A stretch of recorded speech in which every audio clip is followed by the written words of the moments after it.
আসসালামু আলাইকুম ওয়া রাহমাতুল্লাহি ওয়া বারাকাতুহু। ইন্নাল হামদালিল্লাহ ওয়াস সালাতু লিআহলিহা আম্মা বা'দ। ফাআউযু বিল্লাহি মিনাশ শাইতানির রাজীম। বিসমিল্লাহির রাহমানির রাহিম। ওয়া আকিমুস সালাহ ওয়া আতুজ যাকাহ ওয়ারকাউ মা'আর রাকিঈন। ওয়া ক্বালা রাসূলুল্লাহি সাল্লাল্লাহু আলাইহি ওয়াসাল্লাম বুনিয়াল ইসলামু আলা খামস শাহাদাতি আল্লা ইলাহা ইল্লাল্লাহ ওয়া আন্না মুহাম্মাদার রাসূলুল্লাহ ওয়া ইকামিস সালাহ ওয়া ইতাইজ যাকাহ ওয়াল হজ্জি ওয়া সাওমি রমাদান। আল হিকমাতুন নাফিয়া ফাউন্ডেশনের উদ্যোগে আয়োজিত যাকাত বিষয়ক আলোচনার প্রথম পর্বের শুরুতেই সকল দর্শক শ্রোতাকে ধন্যবাদ, কৃতজ্ঞতা জানিয়ে শুরু করছি আজকের আলোচনা যাকাতের গুরুত্ব ও তাৎপর্য। যাকাত ইসলামের গুরুত্বপূর্ণ একটি স্তম্ভ বা রুকুন। সালাতের পরই যাকাতের অবস্থান। আমাদের সমাজের অনেক মানুষ সালাত ও সিয়ামের ব্যাপারে যতটা যত্নবান, যাকাতের ব্যাপারে ততটা যত্নবান নন। সালাত ও সিয়ামের গুরুত্ব যতটা অনুধাবন করেন, যাকাতের গুরুত্ব ততটা অনুধাবন করেন না, যে কারণে বহু মানুষ যাকাত আদায়ের ব্যাপারে একেবারে উদাসীন। তাই আজ আমরা যাকাতের গুরুত্ব ও তাৎপর্য নিয়ে আলোচনা করব, যেন যাকাতের এই ফরজ বিধানটি আমাদের কারো দ্বারা লঙ্ঘিত না হয়। প্রথমে আমরা যাকাতের পরিচয় নিয়ে আলোচনা করব। যাকাতের শাব্দিক অর্থ পবিত্রতা, বৃদ্ধি, বরকত, প্রশংসা ইত্যাদি। পরিভাষায় যাকাতের পরিচয় দেওয়া হয়েছে ইতলাকু আলা আদাই হাক্কিন ইয়াজিবু ফি আমওয়ালিন মাখসুসা আলা ওয়াজহিন মাখসুস ওয়া ইউতাবারু ফি উজুবিহি আল হাউল ওয়ান নিসাব। যাকাত বলা হয় এমন আর্থিক হক আদায়কে যা নির্দিষ্ট কিছু সম্পদে নির্দিষ্ট পন্থায় আদায় করা ওয়াজিব হয় এবং তাতে হাউল ও নেসাব তথা নির্দিষ্ট পরিমাণ সম্পদ ধর্তব্য হয়। এবার আমরা আলোচনা করব যাকাতের বিধান কখন অবতীর্ণ হয়। যাকাতের বিধান কখন অবতীর্ণ হয় তা নিয়ে ইমামদের মধ্যে মতানৈক্য থাকলেও এ ব্যাপারে সকলেই একমত যে যাকাতের বিধানটি হিজরতের পর মদিনায় অবতীর্ণ হয়। এ ব্যাপারে হাফেজ ইবনু কাসির রাহিমাহুল্লাহ তাআলা তিনি বলেন, হিজরতের পর দ্বিতীয় হিজরিতে মদিনায় যাকাত ফরজ হয়। দ্বিতীয় হিজরির কোন মাসে যাকাতের বিধান অবতীর্ণ হয় তা নিশ্চিতভাবে বলা না গেলেও এতটুকু নিশ্চিতভাবে বলা যায় যে যাকাতের বিধানটি সাদকাতুল ফিতরের বিধান অবতীর্ণ হওয়ার পর অবতীর্ণ হয়। আমরা সুনানে নাসাইর 2506 নম্বর এবং সুনান ইবনে মাজার 1828 নম্বর হাদিসটি আলোচনা করতে পারি। হযরত কাইস ইবনে সাদ রাদিয়াল্লাহু তাআলা আনহু বলেন, আমারনা রাসূলুল্লাহ সাল্লাল্লাহু আলাইহি ওয়াসাল্লাম বিসাদকাতিল ফিতরি ক্বাবলা আন তানজিলা যাকাহ ফালাম্মা নাযালাতিজ যাকাহ লাম ইয়া'মুরনা ওয়া লাম ইয়ানহানা ওয়া নাহনু নাফআলুহু। রাসূলুল্লাহ সাল্লাল্লাহু আলাইহি ওয়াসাল্লাম আমাদেরকে যাকাতের বিধান অবতীর্ণ হওয়ার পূর্বে সাদকাতুল ফিতরের আদেশ করেন। অতঃপর যাকাতের বিধান অবতীর্ণ হওয়ার পর সাদকাতুল ফিতরের ব্যাপারে কোনো আদেশ নিষেধ করেননি, তবে আমরা সাদকাতুল ফিতর আদায় করতাম। উক্ত হাদিস উল্লেখ করার পর ইবনে হাজার আসকালানি রাহিমাহুল্লাহ তাআলা বলেন, উক্ত হাদিস থেকে প্রতীয়মান হয় সাদকাতুল ফিতর ওয়াজিব হওয়ার পর যাকাত ফরজ হয় এবং তা হিজরত পরবর্তী রমজানের রোজা ফরজ হওয়ার পর অবতীর্ণ হয়। এই আলোচনা থেকে আমরা এতটুকু বুঝতে পারি যে যাকাত ফরজ হয় দ্বিতীয় হিজরিতে সিয়াম ও সাদকাতুল ফিতরের বিধান অবতীর্ণ হওয়ার পর। সম্মানিত দর্শক শ্রোতা, এবারে আমরা কোরআনুল কারীমে যাকাতের গুরুত্ব নিয়ে আলোচনা করব। কোরআনুল কারীমে যাকাতের গুরুত্ব কি পরিমাণ তা বোঝার জন্যে কোরআনে কারীমের একটি নির্দেশই যথেষ্ট ছিল। তদুপরি আল্লাহ তাআলা যাকাতের কথা কোরআনে কারীমে বহুবার উল্লেখ করেছেন। যাকাত শব্দটি কোরআনে কারীমে আলিফ লাম সহ 30টি স্থানে ও আলিফ লাম ছাড়া 3টি স্থানে ব্যবহৃত হয়েছে। তন্মধ্যে 8টি স্থান মক্কি সূরায় আর বাকিগুলো মাদানী সূরায়। বহু জায়গায় আল্লাহ তাআলা সালাতের পর যাকাত আদায়ের আদেশ করেছেন। আল্লামা ইউসুফ কারজাবী রাহিমাহুল্লাহ তাআলা তার বিশ্ববিখ্যাত কিতাব ফিকহুজ যাকাতে এমন আয়াতের সংখ্যা উল্লেখ করেছেন 27টি, আর আল্লামা ইবনু আবিদিন শামী রাহিমাহুল্লাহ তাআলা এমন আয়াতের সংখ্যা উল্লেখ করেছেন 32টি। অর্থাৎ 32টি আয়াতে আল্লাহ তাআলা সালাতের পরই যাকাতের কথা উল্লেখ করেছেন। এই পরিসংখ্যান থেকে আমরা আল কোরআনে জাকাতের গুরুত্ব কি পরিমাণ তা সহজে আমরা বুঝতে পারি। তারপরেও আমরা কিছু আয়াত আপনাদের সামনে পেশ করছি। সূরা বাকারা 43 নং আয়াতে আল্লাহ তাআলা ইরশাদ করেন, ওয়াকিমুস সালাতা ওয়া আতুজ যাকাতা ওয়ারকাউ মা'র রাকিঈন। আল্লাহ তাআলা বলেন, তোমরা সালাত কায়েম করো ও যাকাত প্রদান করো এবং রুকুকারীদের সাথে রুকু করো। এছাড়াও সূরা তাওবার 11 নম্বর আয়াতে আল্লাহ তাআলা ইরশাদ করেন, ফাইন তাবু আকামুস সালাতা ওয়া আতুজ যাকাতা ফাইখওয়ানুকুম ফিদ্দীন। আল্লাহ তাআলা বলেন, তারা যদি তওবা করে ও সালাত কায়েম করে এবং যাকাত আদায় করে তাহলে তারা তোমাদের দ্বীনী ভাই। উক্ত আয়াতের ব্যাখ্যা ইমাম তাবারি রাহিমাহুল্লাহু তাআলা হযরত আব্দুল্লাহ ইবনে মাসউদ রাদিয়াল্লাহু তাআলা আনহু এর বক্তব্য পেশ করেছেন। হযরত আব্দুল্লাহ ইবনে মাসউদ রাদিয়াল্লাহু তাআলা আনহু বলেন, উমিরতুম বিইকামিস সালাহ ওয়া ইতাইজ যাকাহ ওয়া মান লাম ইউযাক্কি ফালা সালাতা লাহু। হযরত আব্দুল্লাহ ইবনে মাসউদ রাদিয়াল্লাহু তাআলা আনহু বলেন, তোমাদেরকে একই সঙ্গে সালাত কায়েম ও যাকাত আদায় করতে আদেশ করা হয়েছে। যে যাকাত আদায় করে না তার নামাজ হয় না। নাউযুবিল্লাহি মিন যালিক। হযরত আব্দুল্লাহ ইবনে মাসউদ রাদিয়াল্লাহু তাআলা আনহুর উক্ত বক্তব্যের মাধ্যমে এই বিষয়টি পরিষ্কার বুঝে আসে যে যাকাত আদায়ের গুরুত্ব কি পরিমাণ, বা যে যাকাত আদায় করলো না তার কেমন যেন সালাতেই কবুল হলো না। এছাড়াও হযরত আব্দুর রহমান ইবনে আসলাম রাহিমাহুল্লাহু তাআলা বলেন, সালাত ও যাকাত একসাথে ফরজ করা হয়েছে, দুটির মাঝে কোনো পার্থক্য করা হয়নি। অতঃপর তিনি উক্ত আয়াতটি পাঠ করে বলেন, আল্লাহ তাআলা যাকাত ব্যতীত সালাত কবুল করতে অস্বীকার করেছেন। তিনি আরো বলেন, আল্লাহ তাআলা হযরত আবু বকর রাদিয়াল্লাহু তাআলা আনহুর উপর রহম করুন, তিনি অনেক বড় ফিকাহবিদ। তাফসীরে তাবারি খণ্ড নম্বর 11 পৃষ্ঠা নম্বর 362। হযরত আব্দুর রহমান ইবনে আসলাম রাহিমাহুল্লাহু তাআলার বক্তব্য থেকেও এই বিষয়টি পরিষ্কার বুঝে আসে যে যাকাত আদায় ব্যতীত সালাত যেন আল্লাহ কবুল করবেন না। এজন্য আমরা সালাত আদায়ের ব্যাপারে যতটা যত্নবান, যাকাতের ব্যাপারেও আমাদের সচেষ্ট থাকা একান্ত জরুরি। এছাড়াও আল্লাহ তাআলা সূরা ফুসসিলাতের 7 নম্বর আয়াতে ইরশাদ করেন, ওয়াইলুল লিল মুশরিকিন আল্লাযীনা লা ইউতুনা যাকাতা ওয়া হুম বিল আখিরাতি হুম কাফিরুন। মুশরিকদের জন্য দুর্ভোগ, যারা যাকাত আদায় করে না তারা আখিরাতকে অস্বীকার করে।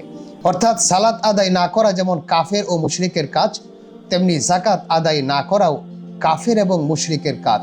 সুতরাং কোনো মুসলমান যাকাত আদায় না করে থাকতে পারে না। সহিহ হাদিসে যাকাতের গুরুত্ব নিয়ে এবার আমরা আলোচনা করব। অসংখ্য হাদিসে রাসূলুল্লাহ সাল্লাল্লাহু আলাইহি ওয়াসাল্লাম যাকাত আদায়ের প্রতি গুরুত্ব আরোপ করেছেন। আমরা কয়েকটি হাদিস আপনাদের সামনে তুলে ধরছি। সহিহ বুখারীর হাদিস নং 8, নবীজি সাল্লাল্লাহু আলাইহি ওয়াসাল্লাম ইরশাদ করেন, বুনিয়াল ইসলামু আলা খামস, শাহাদাতি আল্লাহ ইলাহা ইল্লাল্লাহ ওয়া আন্না মুহাম্মাদার রাসূলুল্লাহ ওয়া ইকামিস সালাহ ওয়া ইতাইজ যাকাহ ওয়াল হজ্জি ওয়া সাওমি রমাদান। নবীজি সাল্লাল্লাহু আলাইহি ওয়াসাল্লাম বলেন, ইসলামের ভিত্তি 5টি স্তম্ভের উপর।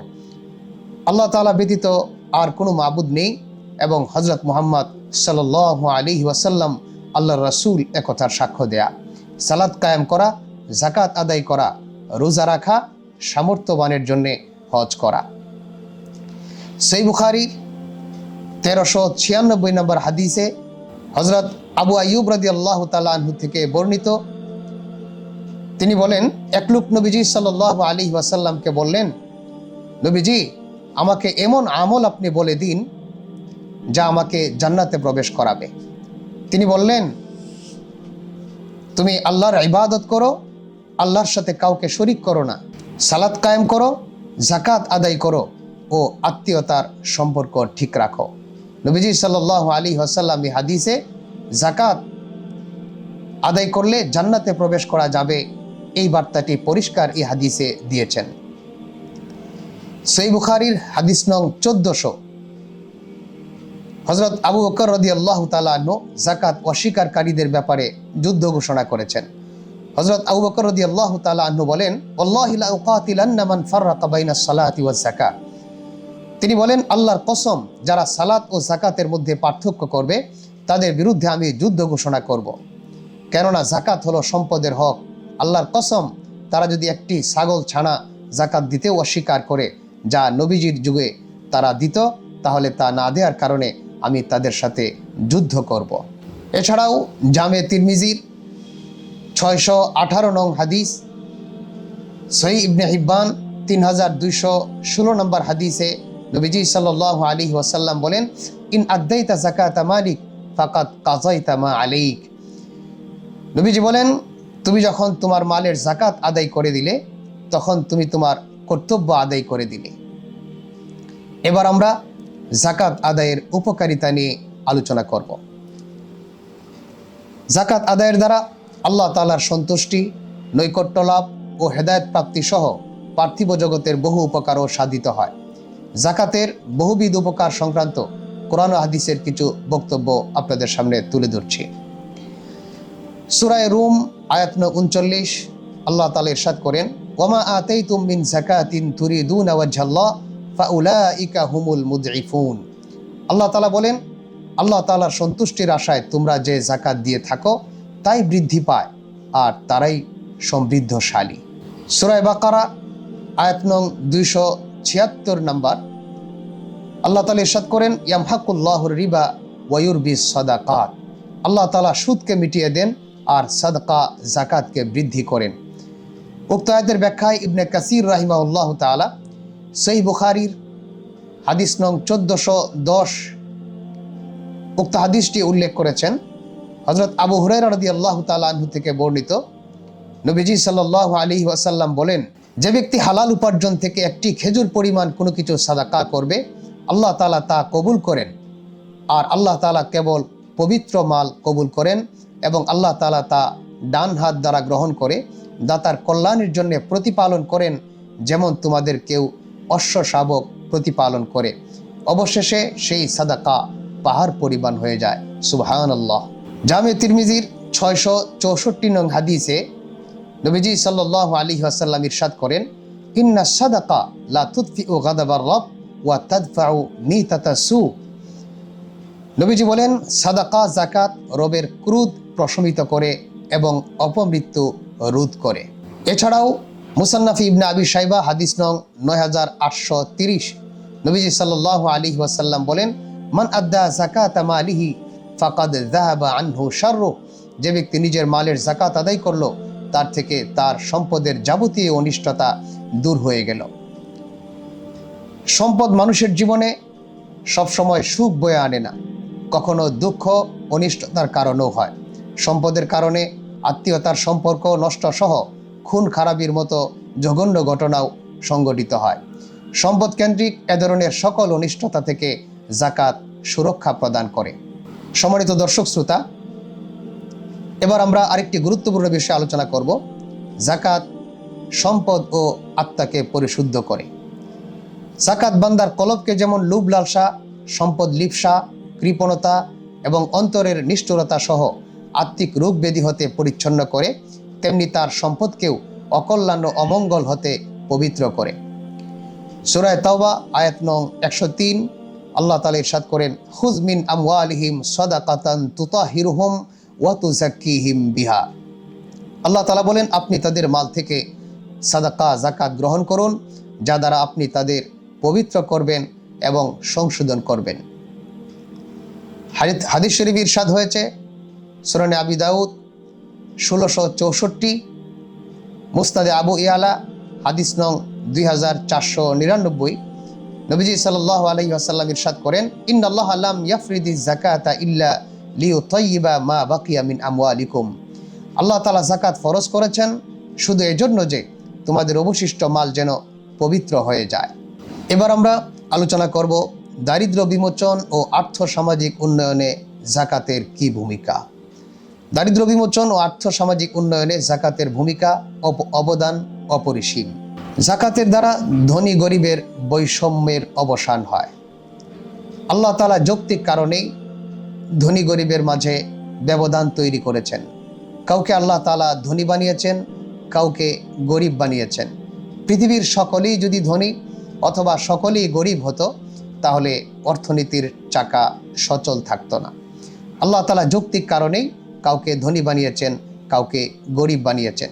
তবে সে ব্যবধান যেন আকাশসম না হয়। এবং সমাজের সিংহভাগ সম্পদ যেন মুষ্টিময় কিছু মানুষের হাতে কুক্ষিগত না হয়ে যায়, এই জন্যই আল্লাহ তাআলা যাকাতের নির্দেশ দিয়েছেন। আল্লাহ তাআলা ইরশাদ করেন সূরা হাশর আয়াত নং ৭, কাইলা ইয়াকুনা দুলাতান বাইনাল আগনিয়াই মিনকুম, তোমাদের মধ্যকার বিত্তবানদের মধ্যেই যেন সম্পদ পুঞ্জীভূত না হয়। যাকাত আদায়ের মাধ্যমে ধনী গরিবের মাঝে বিরাজমান আকাশসম বৈষম্য ধীরে ধীরে দূর হয়ে অর্থনৈতিক সাম্যের পরিবেশ সৃষ্টি হয়। দারিদ্র্য বিমোচনে যাকাতের অবদান বিস্ময়কর। ধনীদের সম্পদের ২.৫% পরিকল্পিতভাবে গরিবদের প্রদান করলে তারা নিজেদের চাহিদা পূরণ করতে সক্ষম হয়ে ধীরে ধীরে পেশা যোগান ও উৎপাদনেও অংশীদার হতে পারবে। ফলে তাদের আর যাকাত গ্রহণের প্রয়োজন হবে না। দারিদ্ররা স্বাবলম্বী হয়। পুঁজিবাদী সমাজের দরিদ্ররা দিন দিন দারিদ্র রোষানলে পড়তে থাকে, কোটিপতিরা দিন দিন সম্পদের পাহাড় গড়তে থাকে।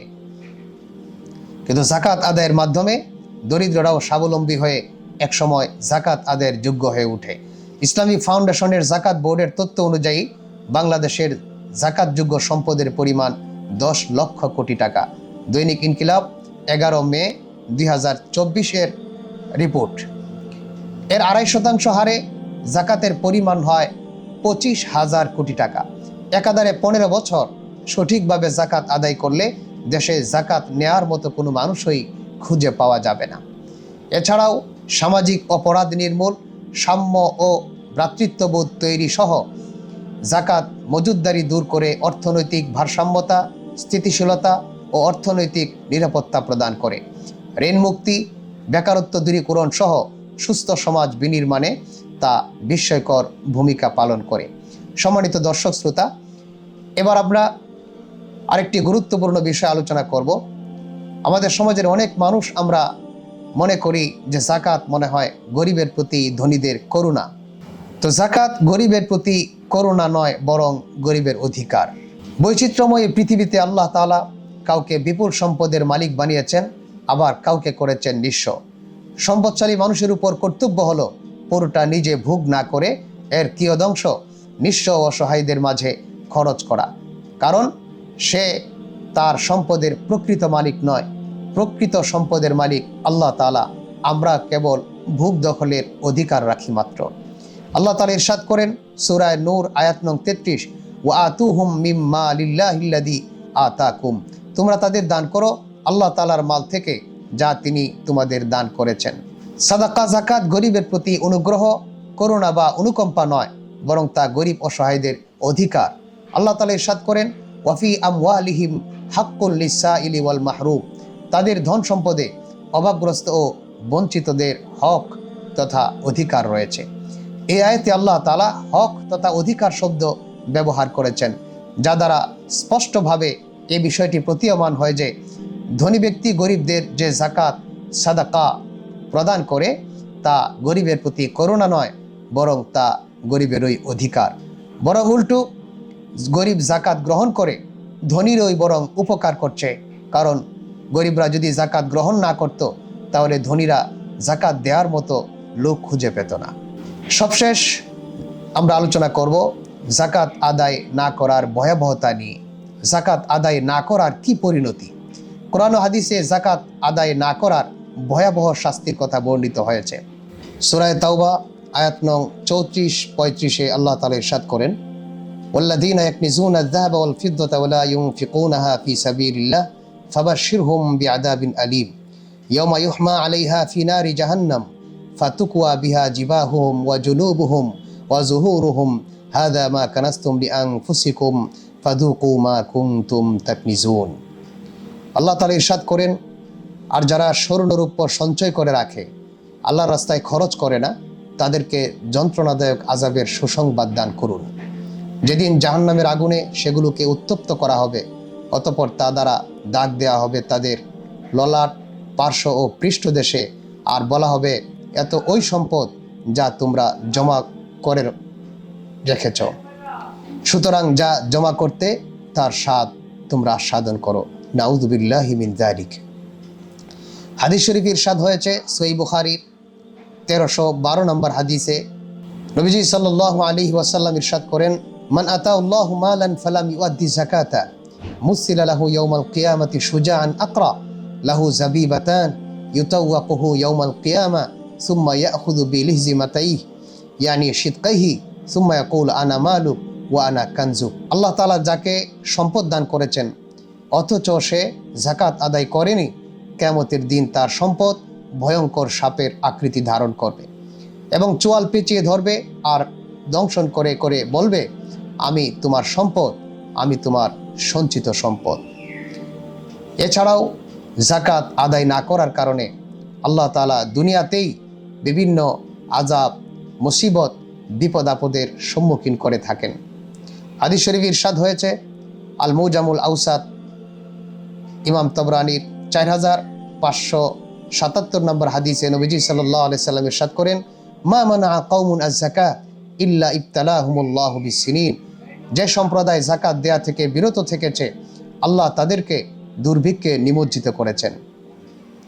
এছাড়াও যাকাত আদায় না করার কারণে পৃথিবীতে বৃষ্টি বন্ধ সহ আরও বিভিন্ন ধরনের শাস্তি এবং আযাব প্রদান করে থাকেন। কোরআন ও হাদিসে যাকাত আদায় না করার আরও অসংখ্য আরও ভয়াবহ শাস্তি ও আযাবের কথা বর্ণিত হয়েছে। আল্লাহ তাআলা আমাদের সকলকে সঠিকভাবে যাকাত আদায় করে দুনিয়া ও আখিরাতের আজর ও সওয়াব লাভ করার তৌফিক দান করুন এবং দুনিয়া ও আখিরাতের সব প্রকার শাস্তি অকল্যাণ থেকে মুক্ত থাকার তৌফিক দান করুন। হাদা ওয়া আখিরু দাওয়ানা আনিল হামদুলিল্লাহি রাব্বিল আলামিন। আজ আমরা এখানেই শেষ করছি। ইনশাআল্লাহ যাকাত বিষয়ক পরবর্তী কোনো আলোচনায় দেখা হবে আবার ইনশাআল্লাহ। আল হিকমাতুন নাফিয়া ফাউন্ডেশনের ভীষণ মিশন হলো অত্যন্ত সহজ ও সাবলীলভাবে কোরআন সুন্নাহ তথা ইসলামের বার্তাকে সর্বত্র ছড়িয়ে দেয়া, হসপিটাল, ইউনিভার্সিটি তৈরির মাধ্যমে মানব সেবা করা, অসহায়, ইয়াতিম, মিসকিনদের পুনর্বাসনের ব্যবস্থা করা। আমাদের আলোচনাগুলো পেতে ভিজিট করুন www.alhikmafoundation.org। সকলের সুস্থতা কামনা করে আজকের মতো এখানেই বিদায় নিচ্ছি। আসসালামু আলাইকুম ওয়া রাহমাতুল্লাহি ওয়া বারাকাতুহু।